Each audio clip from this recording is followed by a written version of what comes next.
பா ரஞ்சித் தரமான சம்பவம்.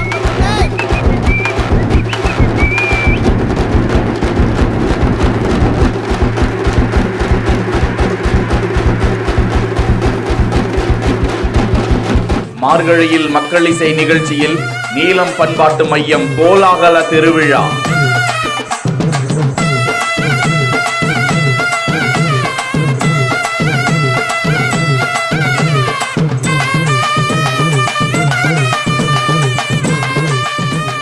பா ரஞ்சித்தின் நீலம் பண்பாட்டு மையம் கடந்த 4 ஆண்டுகளாக மார்கழியில் மக்கள் இசை எனும் நிகழ்ச்சியை நடத்தி வரும் நிலையில் 5வது ஆண்டாக மயிலாப்பூரில் இந்த நிகழ்ச்சி வெகு விமர்சையாக நடந்திருக்கிறது. வெகு விமர்சையாக கடந்த 27, 28, 29 ஆகிய நாட்களில் மாலை 3 மணிக்கு தொடங்கி இரவு 9 மணி வரை பழங்குடியின மக்களின் இசை கச்சேரி, கானா, ரேப் பாடல்கள், 3ஆம் நாளில் ஒப்பாரி, விடுதலை பாடல்கள் உள்ளிட்ட பல நிகழ்ச்சிகள் ஒருங்கிணைக்கப்பட்டு நடந்து வரும் நிலையில் மேடையில் பா ரஞ்சித், கலையரசன் உள்ளிட்ட பல கலைஞர்களோடு தரமான நடனம் ஒன்றை ரஞ்சித் ஆடும் காட்சி வலைதளத்தில் வெளியிடப்பட நாட்டுப்புற கலைகளை வளர்க்கும் பா ரஞ்சித்தின் நீலம் பண்பாட்டு மையத்திற்கு பாராட்டுக்கள் குவிந்து வருகின்றன.